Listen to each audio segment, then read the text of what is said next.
Good evening, folks. It's Chief here again, back again for another Transformers review.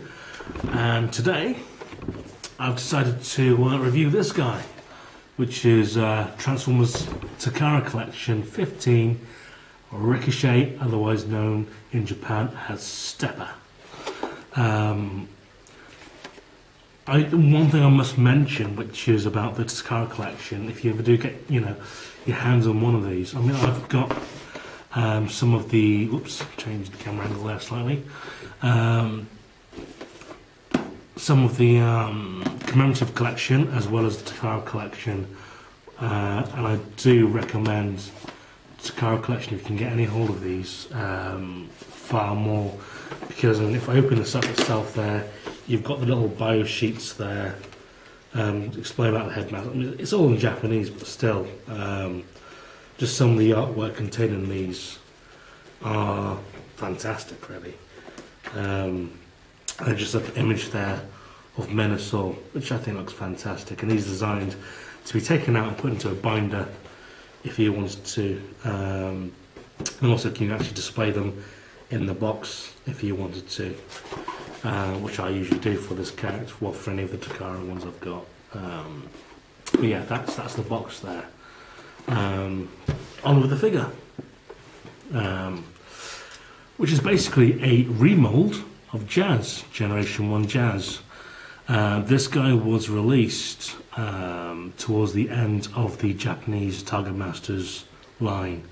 From what I read and what I gather, he didn't sell very well, purely because he was at the tail end of the releases, and because of Master Force Victory series was coming out, they pretty much ditched him soon after. So he became a holy grail to a lot of people with the original Ricochet Stepper thingy. And because of that, basically the prices for this guy was astronomical from when you could get hold of him. Thankfully, or not to investors, but for the collectors themselves, Takara decided to obviously reissue this guy, and prices absolutely plummeted down. I mean, I picked up this guy when he was released back in 2004, I think it was. Is there a date on this? I can see of. Yeah, around 2004, 2003 kind of mark. When he was first re-released, and I picked him up for about £16, which was an absolute bargain, and you can still pick him up on eBay quite fairly cheap. There's still a few of them flying around. Anyhow, yeah, the difference between this figure and Jazz, obviously he's a target master, and he comes with his Nebulan partner itself there, which is known as Nightstick. Not much. I'll do his gun first of all. I mean, there's not a lot to say about this figure itself there. He doesn't even have classic zombie mode, which is with the arms. He's got no articulation whatsoever at all. All he does is bend over to that position, and there you have him in that figure. Which it's for a Generation 1 Target Master. You accepted it for what it was, but I mean, detailing wise, just frontal itself there, he does look pretty nice. Back end looks awful, with the handle sticking out and the barrel of the gun itself, and it makes him look like he's got a huge tail or something.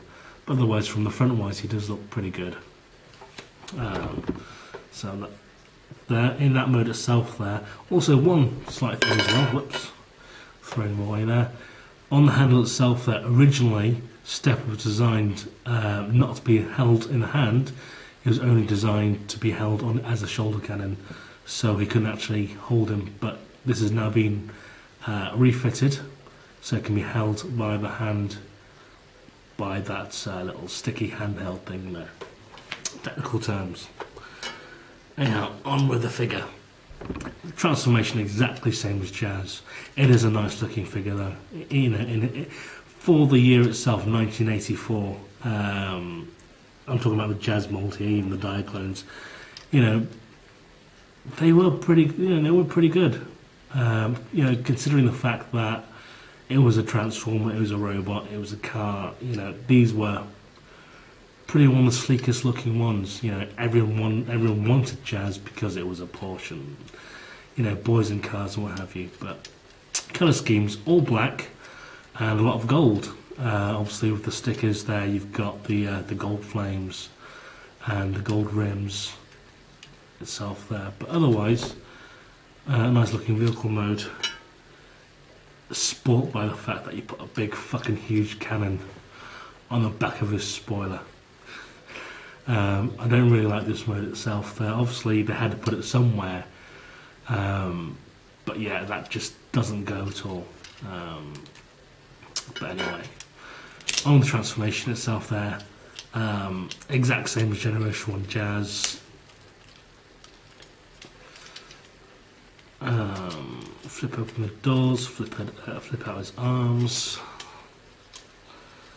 There's something nostalgic as well, I think, with figures like these, especially when Takara do bring out reissues and so forth. Yeah, you know, they do bring down the prices of the originals. However, for those of us who couldn't get the originals, or where the figures are now, you know, extremely overpriced, it does give us another chance to have these figures in our collection. I mean, yeah, his transformation is so simple, so easy, which, you know, for kids as toys is exactly what you want. You don't want anything overcomplicated. You wouldn't give a masterpiece figure to a 5-year-old. You know, and simplicity is really what it's all about, really. Now, as I said, he can now hold his Nebulon partner in his hand, like so. Generally, you know, figure-wise itself, you know, it is Jazz basically, but the face has been repainted gold itself there to represent Jazz. Ricochet, Stepper. However, as an alternative, he does actually come with a shoulder mount, which simply connects onto his back like so, which allows you to hold a nightstick on his shoulder, which is pretty good. Now, the difference between this figure, as said, this is pretty much all you got with the original Stepper. However, with the reissue, you got 3 missiles, Jazz's original gun, now repainted gold, and again, shoulder cannon itself there. So that allows you to do simply, if you wanted to, you can take off the Nebulon partner, reattach the shoulder cannon like so. So you can have a shoulder cannon mount itself there, giving him the ability to hold his Nebulon partner in one hand and his rifle in the other. Now this is the problem I have sometimes, is that it just doesn't look quite right. You know, if it's an oversized gun in a hand that can barely hold him, you know, it's just not sleek enough compared to his rifle. I mean, that suits the figure down to a T. It's, you know, it's in line with the figure itself there. That is just absolutely huge in his hand. I mean, that's just a small grumble, but it is a target master. You know, so it's to be expected. But other than that, you know, that is Generation 1 Stepper. Hope you've enjoyed this review of this guy. Articulation, none. You know, whoops, bits falling off there. I mean, you can bend at the wrist, twist the fist at the joint itself there at the wrist, like so. But you know, it's Generation 1. You know, bending knees is so rare on these figures. But like I said, you forgive it because it's Generation 1, and I forgive it. So there. Hope you enjoyed this review. Please leave your comments below. What else? I think that's it for now. I will continue to try and knock out some more reviews as I can in the coming weeks. As said, my third kid is on the way. Another 7 weeks to go. So yeah, that's it for now. If I think of anything else, I'll put it into my next video. So this is Chief logging off for now.